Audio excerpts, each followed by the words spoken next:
Hi friends, പുതിയൊരു വീഡിയോയിലേക്ക് സ്വാഗതം.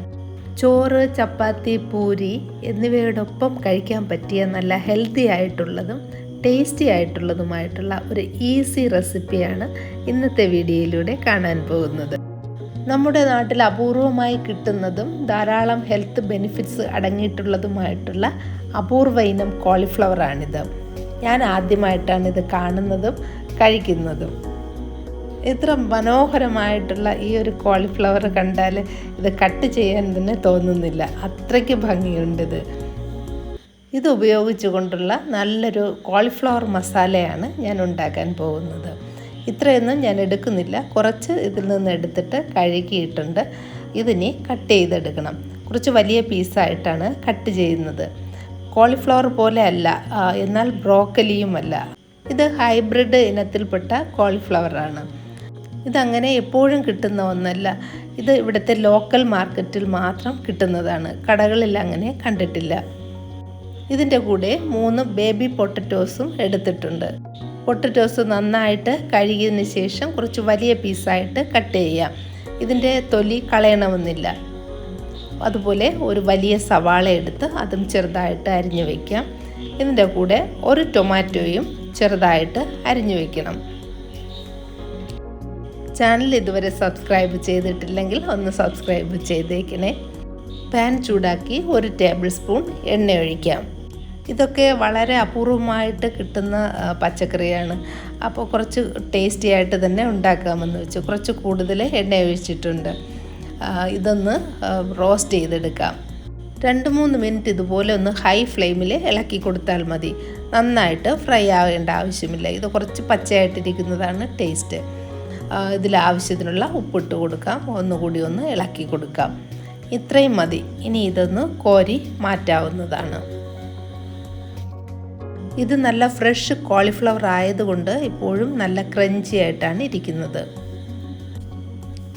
ഇനി പാനിൽ ഒരല്പം എണ്ണ കൂടി ഒഴിച്ചു കൊടുക്കാം. എന്നിട്ട് നമ്മുടെ പൊട്ടറ്റോയും കൂടി ഒന്ന് റോസ്റ്റ് ചെയ്തെടുക്കാം. ഒരല്പം ഉപ്പ് കൂടി ചേർത്ത് കൊടുക്കാം. ബേബി പൊട്ടറ്റോ ആയതുകൊണ്ട് പെട്ടെന്ന് സോഫ്റ്റായി കിട്ടും. പൊട്ടറ്റോയും ഇപ്പോൾ നന്നായിട്ടൊന്ന് വാടിയിട്ടുണ്ട്. ഈ ഒരു കോളിഫ്ലവർ മസാലയ്ക്ക് പൊട്ടറ്റോ വേവിച്ച് ചേർത്താൽ അത്രയ്ക്ക് ടേസ്റ്റ് കാണുകയില്ല. അതുകൊണ്ടാണ് ഞാൻ ഫ്രൈ ചെയ്യുന്നത്. ഇപ്പോഴിത് റെഡി ആയിട്ടുണ്ട്. ഇതൊന്ന് കോരി മാറ്റാം. എന്നിട്ട് ഈ പാനിൽ തന്നെയാണ് മസാലയും ഉണ്ടാക്കുന്നത്. മസാലയ്ക്ക് വേണ്ടി 1 ടീസ്പൂൺ കൂടി എണ്ണ ഒഴിക്കാം. 1/2 ടീസ്പൂൺ ജീരകമിടാം. 1/2 ടീസ്പൂൺ പെരുംജീരകം കൂടി ചേർക്കാം. ഇതിലേക്ക് 1 സവാള സ്ലൈസ് ചെയ്തിട്ടൊന്ന് വഴറ്റിയെടുക്കാം. കുറച്ചൊന്ന് വാടിക്കഴിയുമ്പോൾ 1 table spoon ginger garlic paste ചേർക്കാം. ഇത് ഞാൻ വീട്ടിലുണ്ടാക്കിയതാണ്. കുറച്ച് ജിഞ്ചറും ഗാർലിക്കും കൂടി മിക്സിയിലിട്ടൊന്ന് അരച്ചെടുത്തു. ജിഞ്ചർ ഗാർലിക് പേസ്റ്റ് ഉണ്ടാക്കാനായിട്ട് ഗാർലിക്കിൻ്റെ അളവ് കുറച്ച് കൂടുതലും ജിഞ്ചർ കുറച്ച് കുറവുമായിരിക്കണം. രണ്ടും കൂടി നന്നായിട്ട് അരച്ച് ഫ്രീസറിൽ വച്ചാൽ കുറേ നാൾ കേടുകൂടാതെ ഇരിക്കും. ഇതോടൊപ്പം 2-3 പച്ചമുളക് കൂടി ചേർക്കാം. സവാളയൊന്നും ഒരുപാടിട്ട് വഴറ്റണ്ട, ഒന്ന് വാടിയാൽ മതി. ഇനി ഇതിലേക്ക് പൊട്ടറ്റോ ചേർത്ത് കൊടുക്കാം. 1 മിനിറ്റ് ഒന്ന് ഇളക്കി യോജിപ്പിച്ച് കൊടുക്കാം. ഇനി ഇതിൽ അരിഞ്ഞു വച്ചിരിക്കുന്ന തക്കാളി ചേർക്കാം.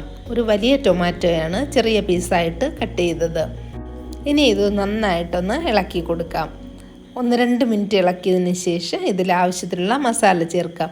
1/2 ടീസ്പൂൺ മഞ്ഞൾപ്പൊടി, 1 ടീസ്പൂൺ മുളക് പൊടി, 1 ടീസ്പൂൺ മല്ലിപ്പൊടി, 1/2 ടീസ്പൂൺ ഗരം മസാല. ഇതൊന്ന് ഇളക്കി യോജിപ്പിച്ച് കൊടുക്കാം. ഓയിൽ കുറവാണെന്ന് തോന്നുന്നെങ്കിൽ കുറച്ചുകൂടി ഉപയോഗിക്കാം. ഇപ്പോൾ ടൊമാറ്റോയും നന്നായിട്ട് വെന്തിട്ടുണ്ട്. ഇനി ഇതിലേക്ക് ഫ്രൈ ചെയ്ത് വെച്ച കോളിഫ്ലവർ ചേർക്കാം. നന്നായിട്ടൊന്ന് ഇളക്കി കൊടുക്കാം.